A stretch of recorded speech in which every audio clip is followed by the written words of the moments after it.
To shake or not to shake? That is the question. Ever since releasing my videos on how shaking will affect your espresso extraction, I've had a plethora of requests to study what the effects might be on pour-over coffee if you were to shake your dose. Now, of course, the hypothesis with espresso is that there's potentially something called densification going on, which is where fines are essentially going into crevices of boulders. This is a technique actually used and proven to be used by Nestle inside of their pods in order to fit more coffee essentially inside the pods. It can take away some of that negative space.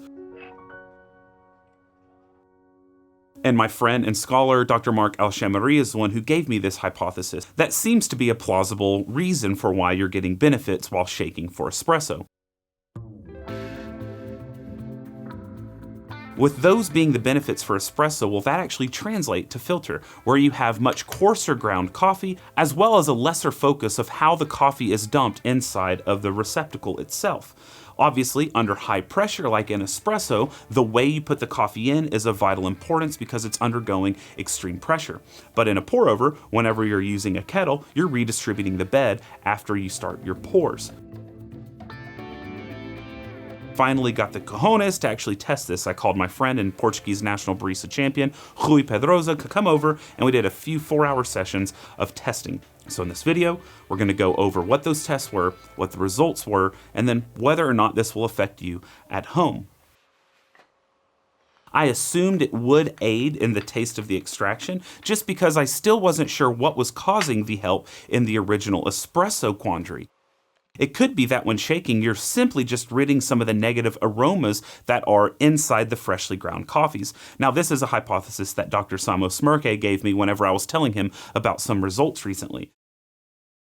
It doesn't obviously explain the extraction numbers on espresso, but because that is a plausible response to the taste difference, I figured that might be what's going on here, or what could be going on here. So I surmised that the numbers probably wouldn't be that different between a pour-over that was shaken and a pour-over that was unshaken. And that is actually exactly what happened. The numbers were very much the same throughout. There was no statistically significant difference between pour-overs with shaken doses and pour-overs with unshaken. But before we jump all the way into these results, let me go ahead and tell you how we set this up. So we used 2 different coffees for these tests. We focused on a washed Ethiopia that was roasted very lightly. If you have watched my roast color video with my settings and my system of rating color, which was about a 136. And then we used a washed Colombia pink bourbon. It was about a 134. So 2 very lightly roasted coffees. I was using a Q2 heptagonal from Espresso for grinding. I wanted it to be a very accessible grinder that people could replicate at home. But after we did 5 or 6 rounds of tasting and of brewing, I kind of threw that to the side and went for an electric grinder. The reason is not because hand grinding is difficult, but because I was scared that there would be inconsistency issues with how quickly I was actually rotating the hand grinder. Now, I was counting all of my revolutions, and I was aiming for 55 to 57 revolutions for my full dose, which was a 20-gram dose. And I was able to hit that most every time, but a couple of times I was done at like 52 or at 59. So due to that inconsistency, I decided to restart the experiment using an electric grinder, in which case I opted for the DF64 Gen 2 because that is something a lot of you all have at home. And inside I had those Ditting burrs just because that is what was in the grinder and they are espresso focused. It actually is going to produce more fines, which is something I was actually wanting in this experiment, because if there is some sort of densification potentially going on, it would be more apparent with something using a lot more fines. I sat there and just shook like this for 20 seconds, going as vigorous as possible, just to see if I could get any type of the densification to occur if it was occurring. I would pour 2 pour-overs and was doing the same exact recipe. And we noted down the TDS, the extraction yield, and the time that it took to actually extract. There was obviously variability, as there always is, from pour-over to pour-over, but the differences between extraction and TDS, when you take them all into account, were null. There was no real difference between the two, so shaking, at least with that hand grinder, was not causing any difference at all between the 2 brews as far as objective metrics. Slurp warning for those with misophonia. I'll have a time cue below where you can skip to. And then at the end, we would essentially just do a 1-to-1 heads up matchup, blindly cupping it to see which one we preferred. On all of those 4 rounds we did using the Q2, we very easily were able to pick out the shaken one as the preference. If I'm wrong here, then it is just a myth because seems very obvious to me. This one is the shaken one because it just tastes more smooth on the body and has the sweeterness, and it is the shaken one.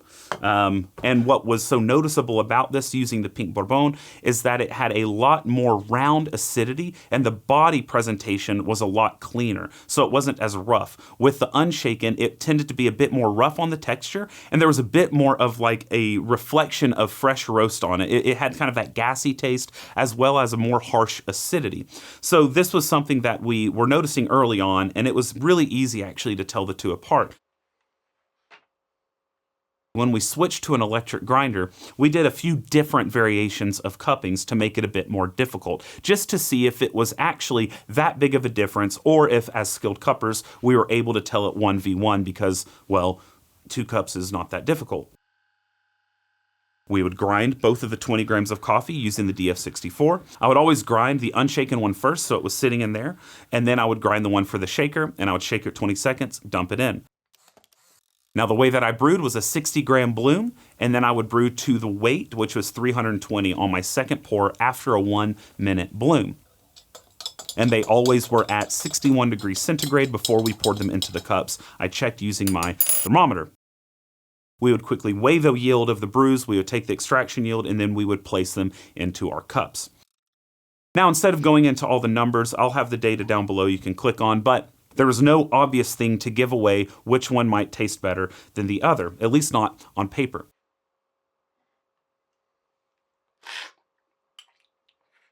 Five sets of cuppings that we did with this Ethiopia coffee. 1 brew from each shaken and unshaken under each set. And we split it into 6 cups mixed up. And the goal was to choose your 3 favorite. When I chose my 3 favorite on the first try, 2 of the 3 were shaken. On the second try, 2 of the 3 were shaken. And on the 3rd, 4th, and 5th try, all 3 of my preference cups were shaken. They had a more rounded acidity, and the body was much cleaner. It wasn't a rough texture on my tongue. When it came to the Ethiopia coffee that we brewed with unshaken grounds, it had a much harsher or tighter acidity, which seemed to be a bit more reflective of a fresher roasted coffee, if you're familiar with that kind of gassy taste, and it had a bit rougher body. Rui, I think, got all 3 correct on 1 of the 5 and 2 out of 3 correct on 4 of the 5. Really, really great. But remember, we're both experienced cuppers and we work in coffee for a living. So then we replicated this with that Colombia Pink Bourbon. There was still that same difference where it was a more harsh acidity in the unshaken one, and there was a more round acidity in the shaken one. But the highs of the acidity were kind of gone, and so Rui actually chose the unshaken as his preference for 3 of the 5 rounds.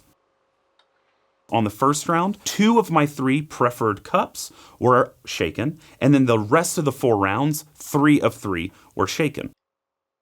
It was so much rounder in that shaken one that I got essentially a perfect score on all 5 rounds with a very difficult cupping using the same coffee, and the only difference was shaking one of the doses. Apparently, this is not as statistically significant of a test as just doing 1 versus 1, according to Samos Merke. Thankfully, at the end of each of these cuppings, we also would taste them 1 against 1 to see if we were still able to tell the difference. Interesting is when Rui would do it 1 versus 1, he would always choose shaken as his preference. And this is why it's weird to me that a 1 versus 1 is actually more statistically significant, because whenever we did 6 cups in a row, it was almost like it confused his palate. We did not discuss anything until we revealed what our choices were and what our preferences were with why they were our preferences. But even with that, that's just 2 people. So I also recruited a friend of mine whose palate I really do trust, Dennis Sabo. One of my favorite coffees this year came from him, but he only roasts on a little sample roaster, so it doesn't really sell. I asked him to go through this as well and to do the same thing and just do 1 versus 1 because that's the one that's most important. And he did a few rounds for me, and he chose shaken every single round. The high notes of the acidity that were harsh were more prevalent in unshaken. The sweetness was better in the shaken cups, and the body seemed to be better as well. Now, this aligns very well with the discussions Julia and I had for the differences and why we chose the shaken cups here as well. So now we have essentially some small data sets with 3 different coffees over 3 different people. Of course, that's nowhere near enough in order to really have some sort of conclusive idea on whether shaking for pour-overs is worth it. And that's why I wanted to turn it over to you all at home. I want you all to take any type of receptacle. The good news with this is because you don't have to worry about how the coffee comes out, you can use a jar, you can use a dosing cup, and just, you don't want fines getting caught on your hands. So take a lid, shake for 10, 20 seconds, pour it in, and do a side-by-side without shaking. I think you're going to notice a difference, especially if you're just doing that 1 versus 1. What it's going to be is a less tight acidity, something that's a bit more harmonious, more balanced, a more perceptible sweetness, and a better body experience. Not necessarily a thicker one, but less rough, a bit more smooth of a body texture. Now, I do want to say that Dr. Samos Merke has said he's going to be replicating this in the coming weeks, and he's going to do it inside of his lab in Zurich. And so I'm really excited and interested to hear what his thoughts are, but it doesn't seem like he was very surprised that there was this big difference on the cupping table. My friend Dennis, he was already shaken, and for him, the reason he shakes is to homogenize the grounds, because when you're grinding, you do have inconsistencies coming out of that grinder. Dr. Samo has told me that with particle analysis, they found that the earliest grounds coming out tend to be a lot coarser, and as it goes through, it kind of changes the particle distribution, which makes sense when you think about the beans feeding into the burrs at the beginning. There's no other grounds inside the chamber to really slow down and to cause longer cutting time, but then as it keeps grinding, grounds get caught in there and they get stuck inside the burrs and they grind a bit finer. And then at the end, as things are shooting out and parts are stuck inside the chamber waiting to come, they get a bit coarser again. So homogenizing the grounds is a very, very good thing to do and can help with lessening your clogging because you may not have fines on the bottom or may not have fines just scattered throughout. So it's also something that is going to help homogenize your bed in general, but it does seem that it really helps with the taste profile because it is taking away maybe some of those grody aromatics. I also have 2 ground doses, and this one has a little 6 on the bottom, this has nothing on the bottom. First thing I'm going to do is shake this one up, and we're gonna just smell the aroma blindly to see if we can perceive any difference on the aroma.